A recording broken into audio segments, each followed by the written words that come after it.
Yeah, I'll react to that, sure. True. Hi guys. Everyone gets on America for the units, but nobody gets on the UK. I'm being defensive for no reason. Class. All right. Why do the British drive on the left? No, in all seriousness, I'm curious. The original link to the video, top of the description. My name's Connor. If you're new, hello.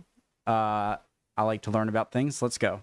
If you've ever visited the UK, that rhymed. I've been rhyming a lot unintentionally in intros. If you've ever visited the UK, it is hard to miss the fact that they drive on the left. This can be quite disorienting, as around 65% of the world drives on the right. Guys, all right, I won't pause. I won't pause, but just a minute. We after this, me and my dad and my brother rented a car.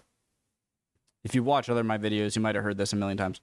A car in Heathrow Airport. So the driver's wheel was on the right side, and then we went on the channel with it to France, and so it was really sketchy at first trying to drive on the left side of the road with the wheel on the right side, and then driving through and still having the wheel on the right side, and then having to drive on the right side again. It was sketchy. Wondered why this is? Why did the UK and most of its former colonies choose to drive on the left?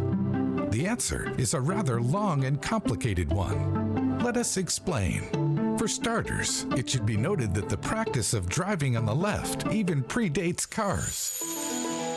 It all started in the Middle Ages, and perhaps even further back to in ancient Greece and Rome. The British are right? During those times, there was always the risk of being attacked while traveling. Since most people are right-handed, they tended to travel on the left to keep their sword-fighting hand free in case of attack. Swordsmen preferred to keep to the left, so their right arm would be nearer to an opponent. This also reduced the chance of the scabbard hitting other people. It was also safer to mount and dismount towards the side of the road rather than in the middle of traffic. There is some evidence that this practice of... I paused.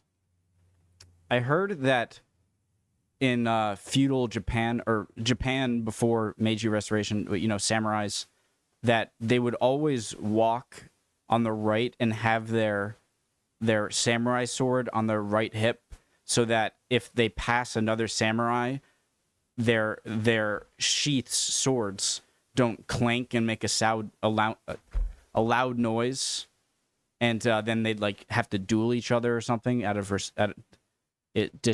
Okay, sorry, I paused. Riding on the left may have even gone traffic.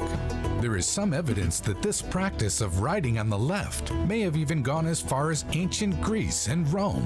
And that wasn't the only case of people traveling to the left. For instance, in 1300 AD, Pope Boniface VIII declared that all pilgrims traveling to Rome should keep to the left. So how did people ever switch to the right? Well, it turns out Napoleon preferred to ride on the right, and so did Hitler. In fact, Hitler forced Czechoslovakia and Austria to switch to right-hand driving.